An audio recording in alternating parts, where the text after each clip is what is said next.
Another tough day? I know. Share your mind with me for a moment and let's get you back in control. My people, hear my secret. A coffee date is not romantically fated until your intention is clearly stated. It's based on the words of Marcus Aurelius and Jesus. To lie deliberately is to blaspheme. The liar commits deceit, and thus injustice. And likewise to lie without realizing it, because the involuntary liar disrupts the harmony of nature.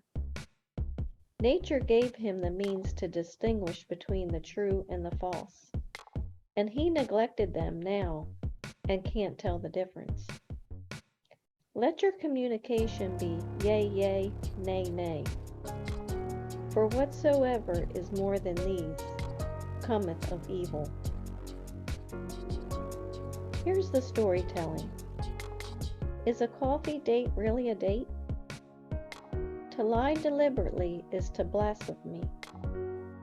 The liar commits deceit and thus injustice, and likewise to lie without realizing it. Let your communication be yea, yea, nay, nay. I will clarify my intention. I realize that without clarity, I may be deceiving another. And this is a very poor first step on which to build a lasting relationship. I improve my ability to always be clear in expressing my intentions to another, so deceit is never present. And now the mindset. Everyone gets nervous about dates. Let's say that you have gathered up the courage to ask someone to join you for a coffee. You want it to be a date, a real date, the romantic type. But would the person you ask consider it that? For me, a date can be a social or romantic event, which would mean that every person's definition of a date can be subjective. To confirm in the other's minds that this will be a romantic date, I give clear communication and am straightforward with my intentions.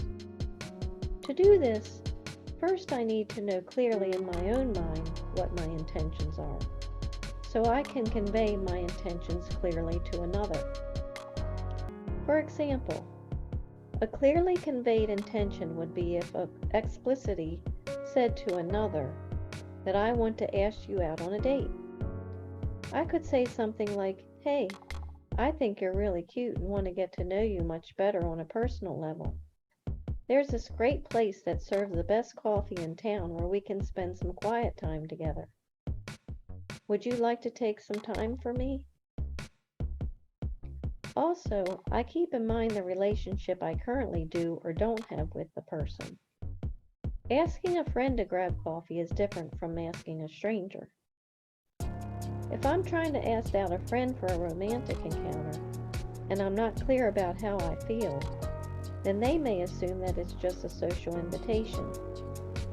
It's arguable that a coffee date with a friend is still a date, but definitely not the romantic kind that I, and possibly my friend, may want.